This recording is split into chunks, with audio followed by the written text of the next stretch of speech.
dear subscribers and viewers, so I'm back again today.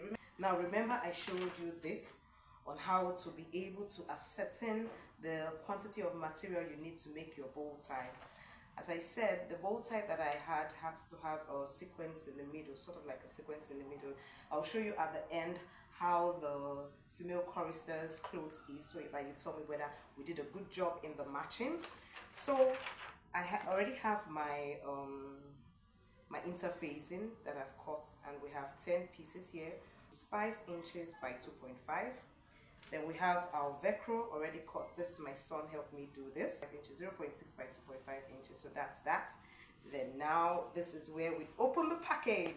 So I finally got bridal satin, which is going to be the main material we're going to use for the bow and the bow band.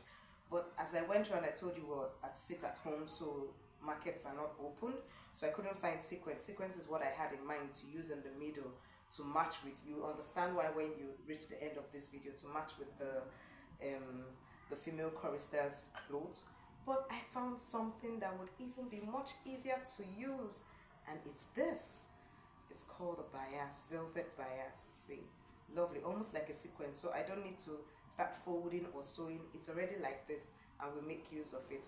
So I'm going to be cutting this in the way that we said we're going to be cutting it, and in our next video I will show you how I finally made the bow tie. Of course, remember I've showed you how we're going to be doing the cutting, so I'm going to be following this to ensure that I make use of half yard. Yes, I forgot to say this is half yard, because why?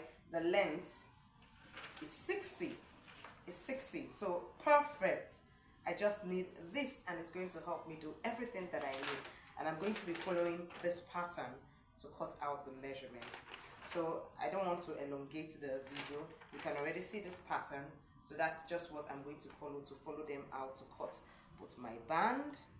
And so this is going to be elongated this way. Remember, this was 54, so now I'm going to have 6 inches here.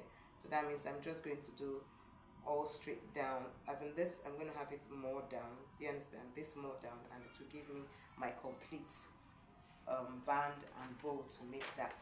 So I'll see you in the next video where I show you how I finally joined it all up, since we're using a different thing from the last video I did concerning bow band, and how I got this all done. Do have a lovely day, and if you gained value from this video and you're looking forward to see the next video, do give me a thumbs up. Oh yes, before I go, Wednesdays actually I'm meant to put up video crinoline fascinator, so the next video might not come up on Wednesday, depending. If you don't see it on Wednesday, I already have a video for Thursday. The video for Thursday is, oh, I'll show you the picture. I've already delivered it to the client. One beautiful, lovely feather Ankara hand fan. I'll show you a picture of that. That will be coming up on Thursday. So on Friday, I guess we'll get the remaining of this. I hope you're enjoying the season video. Mwah! My face should show in this so that you see the kiss. Later.